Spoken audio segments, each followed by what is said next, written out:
I introduced this emergency legislation today to ensure that the people of Ward 8 are heard. Historically, in the last 15, 16 years, DC has closed down at least 9 recreation centers here in Ward 8.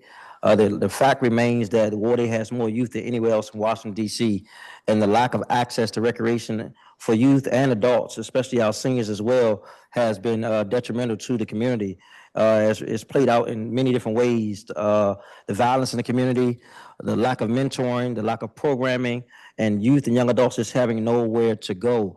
We've been meeting with the community since 2017. In fact, on this particular recreation center in Congress Heights, we put money in the budget from a 2017 meeting. We put money in the budget in 2018, which was 17 million.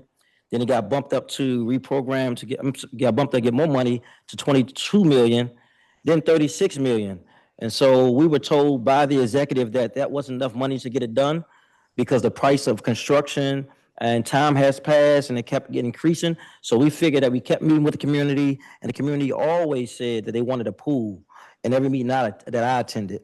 This recently, I learned that the pool was not included based on legislation that the council enacted to get to Vision Zero to ensure that there was no energy used that overseeded the amount of energy consumption that was generated by the design building, and that held back the project. Based on timeline, I remember that Councilmember Janeese George asked DGS and DPR how much was needed to ensure that Ward 8 had a pool at Congress Heights, and the answer was $5 million. She then put additional $5 million that took us up to $41 million for this one pool. Mind you, there's no other recreation center in DC that ever been spent, $41 million been spent on. So this is a large investment. And I didn't get another update that was accurate from DGS until 8 o'clock this morning. So we've been working back and forth, arguing back and forth with the mayor's office about what the community wants. We had a meeting in Ward 8 last week at Rehoboth Church, and what was told there was not what was told today. We was told that the DC got denied 3 times, when in fact DC got denied 2 times, and the last proposal to GBAC was the Green Building Advisory Board was accepted that included a pool. Now it's a new narrative that we want a splash park. The community never said they wanted a splash park in the meetings I went to, and this is our opportunity to put money where our mouth is. We talk about equity and inclusion all the time. We talk about making sure that communities have what they need. The people in Ward 8 have spoken time and time again, and this is an effort to remove all the barriers to this to ensure that community have what it needs. In fact, if I can get 30 more seconds, Chairman. DPR's argument is that Ward 8 has a Furby Hope pool and Ward 8 has Blue pool. That is true, but let me also note that when Furby Hope pool opened, that the pool was leaking water while residents was attending the pool. We had to shut the pool down. Let me also note that there were argument that the community could not use Blue pool for the community because it needed additional door. I put additional $1 million in the budget to create a door, and guess what? Today, Blue pool is closed. And so we are getting several different narratives from the administration about what we need, and when we put action in place to get what we need, the needle moves again, and people are still left out of recreation activities. And not just the pool. We got to note that Douglas Rec was supposed to get a gym. It's not included.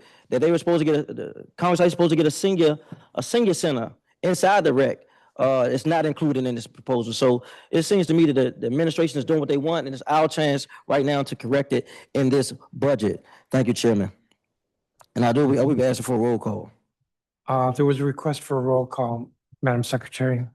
Councilmember Henderson? No. Councilmember Henderson votes no. Councilmember Lewis George? No. Councilmember Lewis George votes no. Councilmember McDuffie? Present. Councilmember McDuffie will be recorded as present. Chairman Mendelson? No.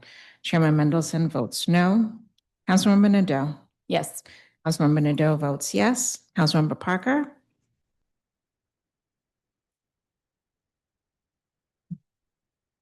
Yes. Councilmember Parker votes yes. Councilmember Pinto?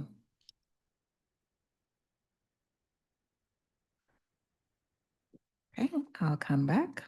Councilmember Robert White? No.